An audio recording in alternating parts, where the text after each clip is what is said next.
ইটের আঘাতে আহত হয়েছেন, তারা প্রাথমিক চিকিৎসা নিচ্ছেন। আমরা এখন সংখ্যাটা বলতে পারবো না। আমরা কয়েকজনকে যারা সরাসরি এই কাজে অংশগ্রহণ করেছে এরকম কয়েকজনকে আটক করেছি, তাদেরকে থানায় পাঠিয়েছি। আমরা এখন পর্যন্ত সংখ্যাটা বলতে পারবো না।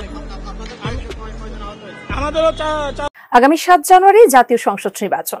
আওয়ামী লীগ সহ বেশ কিছু দল নির্বাচনে অংশ নিচ্ছে, কিন্তু বিএনপি এবং তাদের সমমনা দলগুলো নির্বাচন বর্জন করেছে। একদিকে চলছে নির্বাচনী প্রচারণা, অন্যদিকে হরতাল অবরোধের মতো কর্মসূচি। কোন পথে বাংলাদেশের রাজনীতি? তো বিএনপি এবং সমমনা দলগুলো তারা তো নির্বাচনে অংশগ্রহণ করছে না। আপনি যেটা বলেছেন সেই বিষয়টা পক্ষপাতিত্বের প্রশ্ন তখনই হতো যখন বিএনপি এবং সমমনা দলগুলো যদি নির্বাচনে অংশগ্রহণ করত। সম্মানিত দর্শক মণ্ডলী, বাংলাদেশের জাতীয় সংসদ নির্বাচনকে কেন্দ্র করে পুলিশ আর সেনাবাহিনীর ভিতরে তুমুল সংঘর্ষ। সেই সংঘর্ষ কি কারণে হয়েছে এই ভিডিওর মাধ্যমে আমরা সরাসরি শুনব।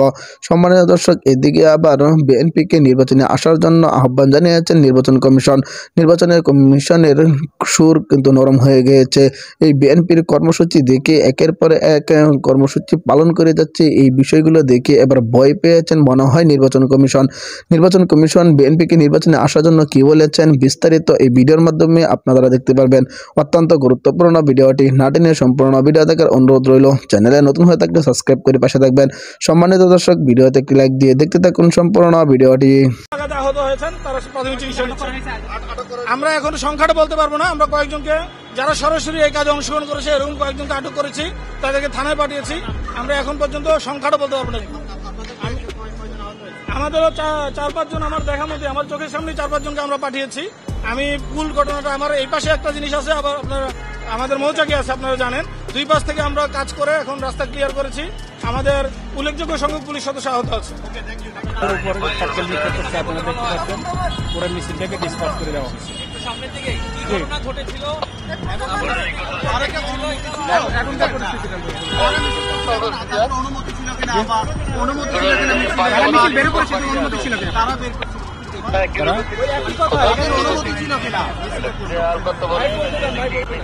না, এখন যেটা হয়েছে এখানে একটা মিছিল থেকে বিচ্ছিন্ন একটা মিছিল থেকে এখানে পুলিশের উপরে পাটকেল নিক্ষেপ করা হয়েছিল, পরে আবার পুলিশ তাদেরকে ছত্রভঙ্গ করে দিচ্ছে।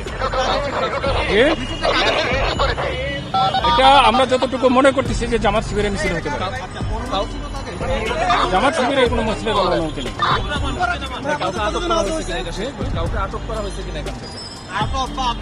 যে আমরা এখান থেকে কয়েকজনকে আটক করেছি এবং আমাদেরও কয়েকজন মানে আমাদের কিছু ফোর্স আহত হয়েছে, অফিসার 2-1 অফিসার আহত হয়েছে, তাদেরকে আমরা চিকিৎসা দেওয়া। এখন কি অবস্থা? এখন পরিস্থিতি দেখেন তো খুব শান্ত পরিস্থিতি।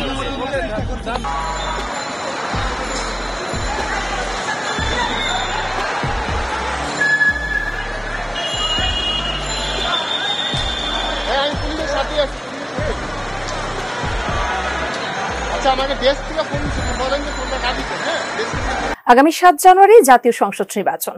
আওয়ামী লীগ সহ বেশ কিছু দল নির্বাচনে অংশ নিচ্ছে, কিন্তু বিএনপি এবং তাদের সমমনা দলগুলো নির্বাচন বর্জন করেছে। একদিকে চলছে নির্বাচনী প্রচারণা, অন্যদিকে হরতাল অবরোধের মতো কর্মসূচি। কোন পথে বাংলাদেশের রাজনীতি? জানাচ্ছেন মাহতাবুর রহমান। তফসিল ঘোষণার পর থেকেই পাল্টাতে শুরু করে দেশের রাজনৈতিক অঙ্গনের চেহারা। নির্বাচনের পক্ষে বিপক্ষের দলগুলো তাদের অবস্থান পরিষ্কার করলেও ধসাচ্ছন্ন ছিল জাতীয় পার্টির ভূমিকা। শেষ পর্যন্ত তারাও পরিষ্কার করেছে তাদের অবস্থান। আওয়ামী লীগ নির্বাচনে অংশ নিতে যখন চালাচ্ছে প্রচারণা, তখন হরতাল অবরোধ কর্মসূচি নিয়ে মাঠে বিএনপি। জাতীয় পার্টি ভোটে নিজেদের গুরুত্বপূর্ণ আসনগুলোতে জয়ের নিশ্চয়তার জন্য একাধিকবার বৈঠক করেছে আওয়ামী লীগের সাথে। সংসদের বিরোধী দল থাকলেও আসন ভাগাভাগি করে নির্বাচনে অংশ নিচ্ছে তারা। তবে জাতীয় পার্টি মোট 283 আসনে অংশ নেবে বলে জানিয়েছেন দলের মহাসচিব মজিবুল হক চুন্নু। ক্ষমতাসীন আওয়ামী লীগও চায় ভোটের মাঠে থাকা অন্য দলগুলোর সাথে প্রতিদ্বন্দ্বিতা হোক জাতীয় পার্টির। বিএনপি দীর্ঘদিন ক্ষমতায় না থাকায় দল ছেড়েছেন একাধিক কেন্দ্রীয় নেতা। কেউ যুক্ত হয়েছেন ক্ষমতাসীন আওয়ামী লীগে, কেউ গড়েছেন নতুন দল। সাবেক বিএনপি নেতা প্রয়াত নাজমুল হুদার গড়া তৃণমূল বিএনপিও আছে আলোচনায়। ইইউর প্রতিনিধি দলের সাথে নির্বাচন নিয়ে আলোচনাও করে তৃণমূল বিএনপি।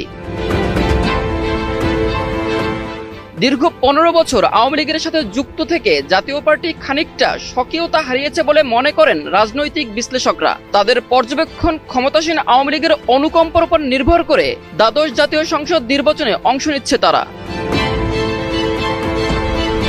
এদিকে গত 28 অক্টোবর সরকার পতনের এক দফা আন্দোলনে ব্যর্থ হয়েও হরতাল অবরোধ কর্মসূচি দিয়ে মাঠে থাকার চেষ্টা করছে বিএনপি। একাধিক কেন্দ্রীয় নেতা গ্রেফতার ও বেশিরভাগ নেতা আত্মগোপনে থাকায় দলটির কর্মসূচি ঘোষণার মধ্যেই সীমাবদ্ধ থেকেছে।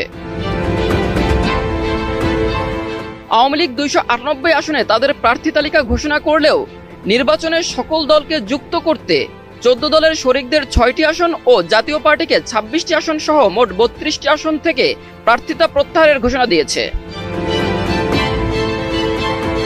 দ্বাদশ জাতীয় সংসদ নির্বাচনকে প্রতিদ্বন্দ্বিতাপূর্ণ ও অংশগ্রহণমূলক করার চেষ্টা করছে নির্বাচন কমিশন। নির্বাচনের উপর নজর রাখছে জাতিসংঘ সহ আন্তর্জাতিক মহল। আওয়ামী লীগ চায় প্রতিদ্বন্দ্বিতাপূর্ণ এবং অংশগ্রহণমূলক একটি নির্বাচন।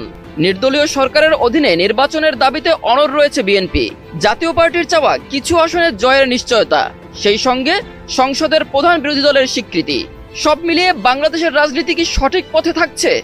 পক্ষপাতিত্বের প্রশ্ন তখনই হতো যখন বিএনপি এবং সমমনা দলগুলো যদি নির্বাচনে অংশগ্রহণ করত। আপনি এবারে নির্বাচনের ভিন্নতার কথা বললেন, তো এই নির্বাচনে তো শুধুমাত্র বিএনপি বা সমমনা দল নয়, দেশে সাংগঠনিক ভিত্তি আছে, জনসমর্থন আছে, এমন কিছু ইসলামপন্থী দলও নির্বাচন বর্জন করার ঘোষণা দিয়েছে। তো এই গত নির্বাচনগুলোতে আমরা যা দেখেছি যে এদের সম্মিলিত ভোট বাংলাদেশের ভোট ব্যাংকের প্রায় 40%। তো এত বিপুল সংখ্যক ভোটারকে তাদের পছন্দ মাফিক প্রার্থী নির্বাচন থেকে বঞ্চিত রেখে কিভাবে আপনারা মনে করছেন যে একটি গ্রহণযোগ্য নির্বাচন করা সম্ভব, এবং এতে কি আপনাদের নিরপেক্ষতা প্রশ্নবিদ্ধ না? এ কারণে নিরপেক্ষতা প্রশ্নবিদ্ধ হওয়ার কোনো সম্ভাবনা নেই। নিরপেক্ষতা তখনই প্রশ্নবিদ্ধ হয় যখন আমি গোপনে কোনো রকম কারচুপির সাথে আমরা সংযুক্ত হব, অথবা আমরা কোনো একটা পক্ষকে, যারা নির্বাচনে প্রতিদ্বন্দ্বিতা করছেন তারা কেউ কিন্তু বলছেন না যে নির্বাচন কমিশন নৌকাকে সমর্থন করবে বা তারা গোপনে নৌকার পক্ষে কাজ করবে, এই ধরনের কোনো অভিযোগ নেই। কিন্তু বিএনপি এবং সমমনা দলগুলো তারা তো নির্বাচনে অংশগ্রহণ করছে না। আপনি যেটা বলেছেন সেই বিষয়টা পক্ষপাতিত্বের প্রশ্ন তখনই হতো যখন বিএনপি এবং সমমনা দলগুলো যদি নির্বাচনে অংশগ্রহণ করত, তখন এই পক্ষপাতের বিষয়ে আমাদেরকে আরও অনেক অধিক সচেতন হতে হতো। আর নির্বাচন কমিশন পক্ষপাতমূলক হয় না, কারণ আমাকে প্রায় 8 লক্ষ যে কর্মচারী যারা নির্বাচন কন্ডাক্ট করবে তারা কিন্তু সকলেই ধারকৃত সরকারি কর্মচারী, তাদের উপর আমাদেরকে ডিপেন্ড করতে হবে। এবং তারা যদি সততার সাথে নিষ্ঠার সাথে কাজ করে, যেমন আমরা চেষ্টা করে থাকি, এবং জেলা প্রশাসক যারা রিটার্নিং অফিসার তাদেরকেও বারবার করে বলে দেওয়া হয়েছে এই জিনিসগুলো দেখভাল করতে, যাতে পোলিং সেন্টারের ভিতরে যারা ভোট গ্রহণ করবে তারা যেন সততার সাথে নিষ্ঠার সাথে ভয়ভীতিহীনভাবে পোলিংটা গ্রহণ করে, তাহলেই আপনার নির্বাচন প্রশ্নবিদ্ধ হবে না। আরেকটা জিনিস হচ্ছে, যারাই প্রতিদ্বন্দ্বিতা করবে তাদেরকে পোলিং এজেন্ট দিতে হবে। পোলিং এজেন্ট দিয়ে কোনো রকম কারচুপি হচ্ছে কিনা, পক্ষপাতিত্ব হচ্ছে কিনা, সেটা কিন্তু যারা প্রতিদ্বন্দ্বী প্রার্থী তাদের প্রত্যেককে তাদের নিজস্ব পোলিং এজেন্ট দিয়ে সেই জিনিসটা প্রতিরোধ করতে হবে। প্রধান নির্বাচন কমিশনের পক্ষে 42,000 কেন্দ্রে গিয়ে বসে থাকা এককভাবে সম্ভব নয়, এবং সেটা আমরা করতে পারি না, করিও না। সেই জন্য রাজনৈতিক দল নয় যে প্রার্থীরা, তখন এরা সবাই প্রার্থী, তখন আর রাজনৈতিক দল নয়, প্রত্যেক প্রার্থীকেই সচেতন হতে হবে যে ভেতরে কোনো রকম কারচুপি হচ্ছে কিনা, ভেতরে যারা ভোট গ্রহণ করছেন সরকারি কর্মচারীরা বা জেলা প্রশাসন বা পুলিশ তারাও পক্ষপাতমূলক হয়েছেন কিনা, হলে আমাদের কাছে সেটা রিপোর্ট করতে হবে বা রিটার্নিং অফিসারের কাছে রিপোর্ট করতে। কাজে আমি এটা আপনার যে কথাটা পক্ষপাতমূলক হওয়া, এই প্রশ্নটা আরও বেশি গুরুত্ব পেত যদি ওরা নির্বাচনে অংশগ্রহণ করতেন, তখন আমাদেরকে আরও অধিক সচেতন হতে। এখন সেই ধরনের প্রতিদ্বন্দ্বিতামূলক নির্বাচন হচ্ছে না, কিন্তু 28টি দল, তারা হয়তো প্রধানতম দল নয়, তারা নির্বাচনে অংশগ্রহণ করছেন। এবং দেখা গেছে আওয়ামী লীগের মধ্যেই কিন্তু ভেতরেই অনেক ইন্ডিপেন্ডেন্ট ক্যান্ডিডেট দাঁড়িয়ে গেছে। আমাদের কাজটা হচ্ছে নির্বাচনে ভোট গ্রহণ করা, কে ইন্ডিপেন্ডেন্ট কে নৌকা, এটা কিন্তু আমাদের দেখার বিষয় নয়। পোলিংটা কারেক্টলি হচ্ছে কিনা ব্যালটটা সিলিং, সে যারা ভোটার তারা সিল করতে পারছে কিনা, স্ট্যাম্পিং করতে পারছে কিনা, এবং তারা স্বাধীনভাবে ব্যালট বক্সে সেটা প্রবিষ্ট করাতে পারছেন কিনা, সেই জিনিসটা নিশ্চিত করাই আমাদের দায়িত্ব। সম্মানিত দর্শক মণ্ডলী, আশা করি সকলে পুরো ভিডিওটি দেখলেন। ভিডিও সম্বন্ধে আপনাদের মূল্যবান মতামত অবশ্যই কমেন্টে জানাবেন। সম্মানিত দর্শক, বাংলাদেশের দ্বাদশ জাতীয় সংসদ নির্বাচনের আর কিছুদিন মাত্র বাকি। তারই আগে বিএনপি এবং জামায়াতে ইসলাম, হেফাজত ইসলাম, ইসলামী আন্দোলন বাংলাদেশ সহ সকল বিরোধী দল ঐক্যবদ্ধ হয়ে নির্বাচনকে বানচাল করার চেষ্টা করছে এবং কি 7 তারিখে যাতে কোনোভাবেই বাংলার মাটিতে নির্বাচন না হয় তারা সেই চেষ্টা করছেন। তবে কি বাংলাদেশে নির্বাচন কতটুকু শান্তিপূর্ণ হতে পারে এবং সরকারের অধীনে নির্বাচন কতটুকু সুষ্ঠু হতে পারে এবং জনগণের কি ভোট কেন্দ্রে গিয়ে ভোট দিতে পারবেন নাকি, এই বিষয়গুলো নিয়ে অবশ্যই আপনাদের মূল্যবান মতামত কমেন্টে জানাবেন। সম্মানিত দর্শক, এরকম নতুন নতুন নিউজ আপডেট সবার আগে পেতে অবশ্যই চ্যানেলটাকে সাবস্ক্রাইব করে রাখবেন। আজকের মতো ভিডিওটা এখানে শেষ করলাম। দেখা হবে পরবর্তী ভিডিওতে। সেই পর্যন্ত ভালো থাকবেন, সুস্থ থাকবেন এই কামনা করে বিদায় নিলাম। আসসালামু আলাইকুম ওয়া রাহমাতুল্লাহ।